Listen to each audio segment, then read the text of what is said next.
1 অক্টোবৰৰ পৰা কম দামত দালিও দিম, নিমখো दिम, सेनियो दिम। हाय फ्रेंड्स, इलेक्शन कैंपेन करते हुए रंगिया में आज असम के सीएम डॉक्टर हिमंत बिस्वा शर्मा ने कुछ बड़े अनाउंसमेंट किए।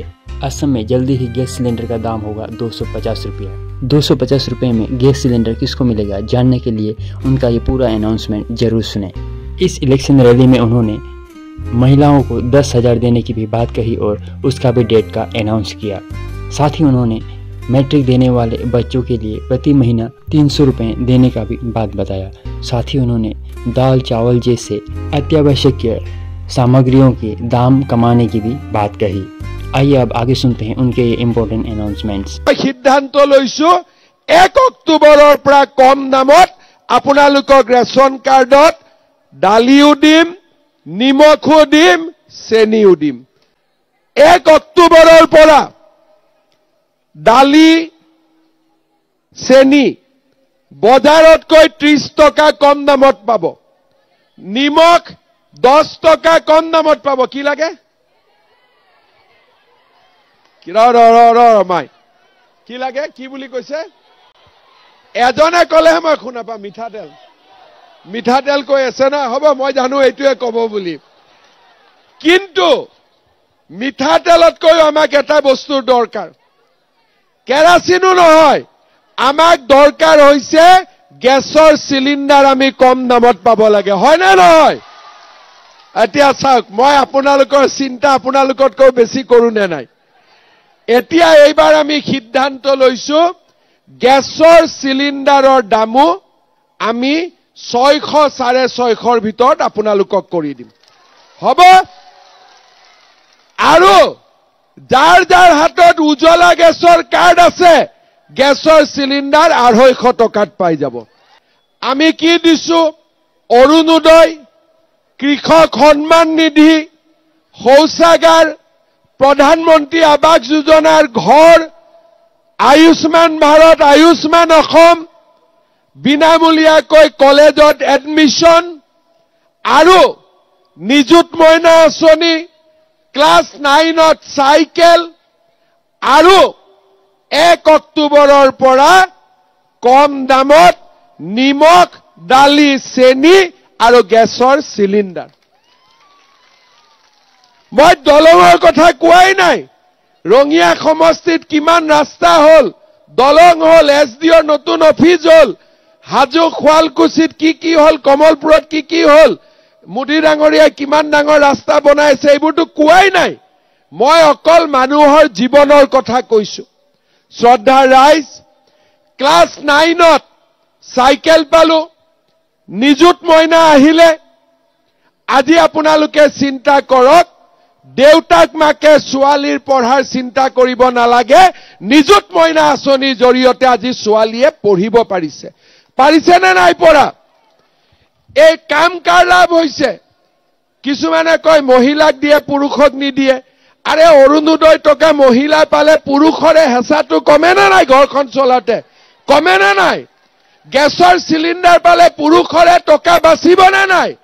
ছোৱালীজনীৰ কলেজত পঢ়িবৰ কাৰণে মাহত 1250 টকা দিলে দেউতাকৰ কষ্ট কমিব নে নাই? দেউতাকৰ কামটো মামাই কৰি আছে নে নাই? দেউতাকৰ কামটো মামাই কৰি আছে নে নাই?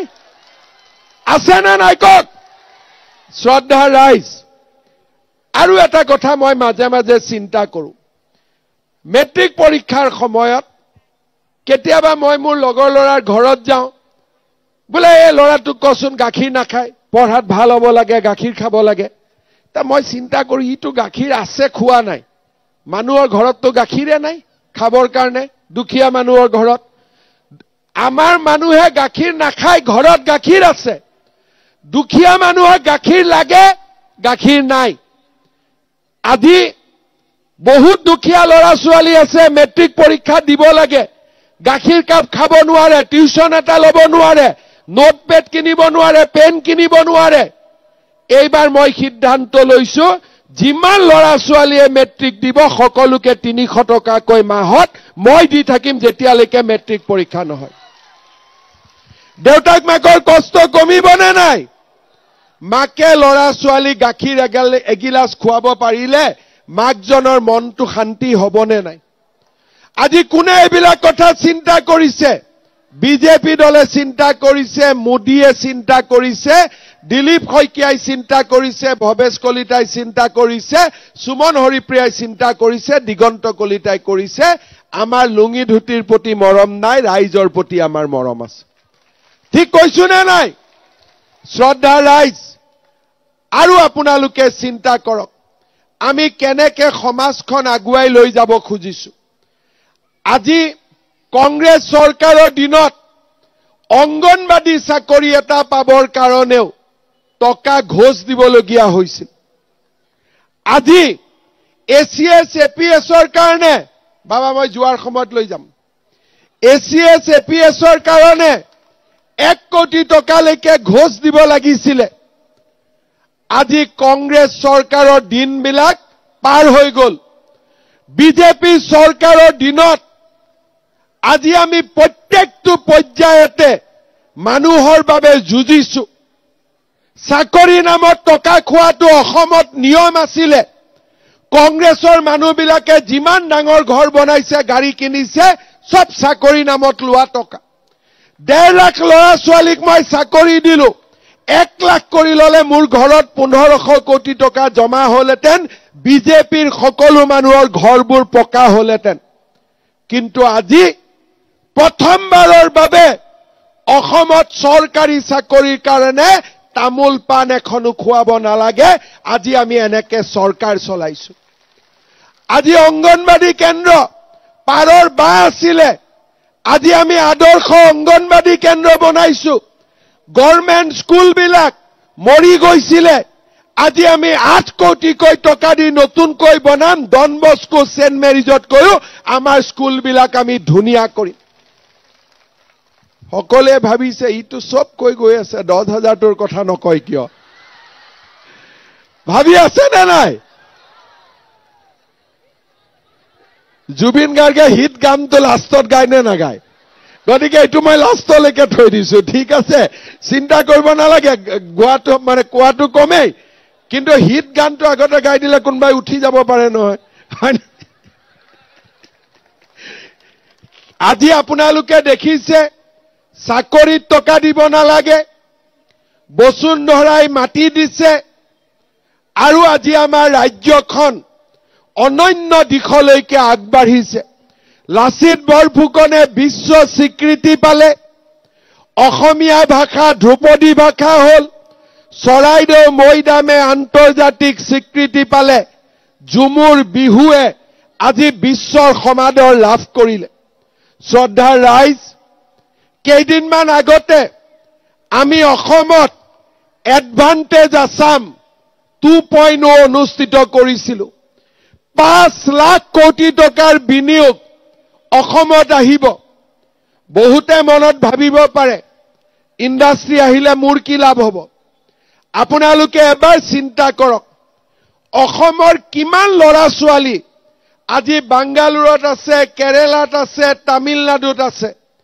কিমান দৰমহা পায় 7,000-8,000 টকা সিকিউৰিটি গাৰ্ডৰ কাম কৰে বেমাৰ হলে চিকিৎসা নাপায় মৃত্যু হলে মিত্ৰ দেহ বাপেক মাকে ঘূৰাই আনিব নোৱাৰে আজি মোৰ সংকল্প অসমক আমি উদ্যোগীকৰণ কৰিম 7,000-8,000 টকাত কাম কৰিব যোৱা লৰা ছোৱালীবিলাকক মাকৰ বুকুলৈ আকৌ আমি উভতাই আনিম আমাৰ অসমলৈ উভতাই আনিম আজি যদি এই চিন্তা আমি 20 বছৰ আগত কৰিলোহেঁতেন আমাৰ অসম পৰিৱৰ্তন হলহেঁতেন আজি প্ৰত্যেকটো দিনাই কেৰালাৰ পৰা মোলৈকে ফোন আহে তামিলনাডুৰ পৰা ফোন আহে মোৰ বেমাৰ হৈছে মোৰ ল'ৰা ঢুকাইছে কিয় যাব লাগে আমাৰ ল'ৰা 1 লাখ টকাৰ কাৰণে যাওক 50,000 টকাৰ কাৰণে যাওক 7,000-8,000 টকাৰ কাৰণে মাকৰ বুকুৰ ল'ৰা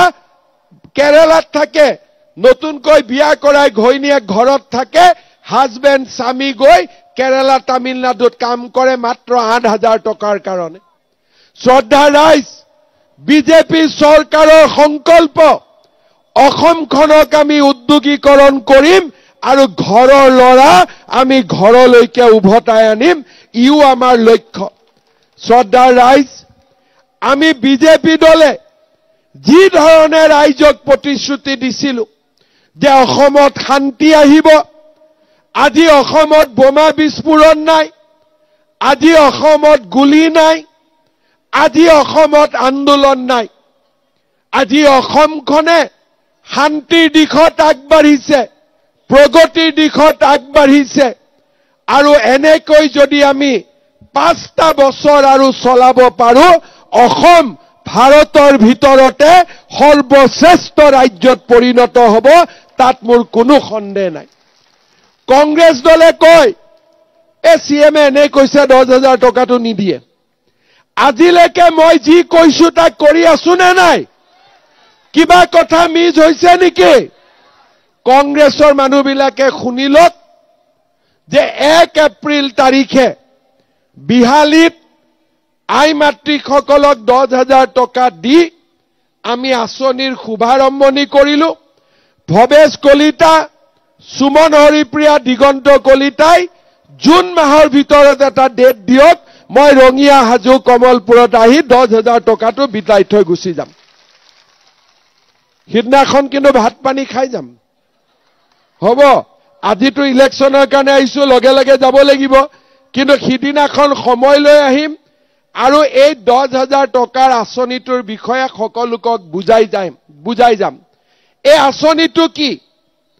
গছ লগোৱাৰ কাৰণে 10,000 টকা নহয়। এই 10,000 টকাটো আমি ভাল কামত খৰচ কৰিম। বিহালীত যেতিয়া মই 10,000 টকা দিলো, এগৰাকী মহিলাই সেলফি উঠিলে, সেলফিটো নহল কেমেৰাটো, মোক কয় মোবাইলটো দলিয়াই দিম মামা, আজি নতুন মোবাইল কিনিম। মই মহিলাগৰাকীক কলো যে এই 10,000 টকা আমি ভাল কামত খৰচ কৰিম। কি ভাল কাম? মোৰ স্বামীৰ ব্যৱসায় আছে, তাতে খৰচ কৰক, কোনো আপত্তি নাই। নিজৰ ব্যৱসায় কৰক, মুৰ্গী, কণী, গাই গৰু, আপোনালোকে যিকোনো ভাল কামত খৰচ কৰক। আপোনালোকক হিমন্ত বিশ্ব শৰ্মাই প্ৰতিশ্ৰুতি দিছে, অহা বছৰ মই আপোনালোকক আৰু 25,000 টকা কৈ দিম। কাক দিম? যোনে 10,000ত মোবাইল কিনি দিলে সিহঁতি নাপাব, কিন্তু আজিয়ে কিন্তু বুজাই দিছো। কিন্তু যোনে মোবাইল নাই কিনা, ভাল কামত 10,000 খৰচ কৰিছে, অহা বছৰ তেওঁলোকক 25 দিম, তাৰ পিছৰ বছৰ তেওঁলোকক আমি 50,000 টকা দিম। এয়া মোৰ প্ৰতিশ্ৰুতি। আৰু আজিলৈকে যি কৈছো, টেটৰ চাকৰিৰ সময়ত মানুহে বুজাই নাছিল যে বিনা পইচাত চাকৰি হ'ব পাৰে। পুলিচৰ চাকৰিৰ সময়ত মানুহে ভাবাই নাছিল যে বিনা পইচাত চাকৰি হ'ব পাৰে। কোনেও ভাবাই নাছিল যে অসমত ইমান পৰিৱৰ্তন হ'ব পাৰে। আজি আমি সকলো কৰিছো, কাৰণ মানুহৰ ওপৰত আমাৰ বিশ্বাস আছে, মানুহৰ ওপৰত মৰম আছে। কংগ্ৰেছ চৰকাৰৰ দিনত এটা নামঘৰত কংগ্ৰেছ দলে এটা টকা দিছিল নেকি? আপোনালোকে মনত পেলাওক। আজি আমি অসমত 25,000 নামঘৰত আমি 3 লাখকৈ টকা দিছো, আৰু 25,000 নামঘৰক এই বছৰ আমি আৰু 3 লাখকৈ টকা দিম। কিয়? আমি মেটেৰিয়েলিষ্টিক যুগ, বস্তুবাদী যুগ, কিন্তু বস্তুবাদী যুগতো আমি সনাতন হিন্দু ধৰ্মক আমি জীয়াই ৰাখিব লাগিব। আৰু সেইকাৰণে আমি নামঘৰ, মন্দিৰ আজি প্ৰথমবাৰৰ বাবে ৰাজ্য চৰকাৰে উদাৰভাৱে সকলোকে সহায় কৰিছে।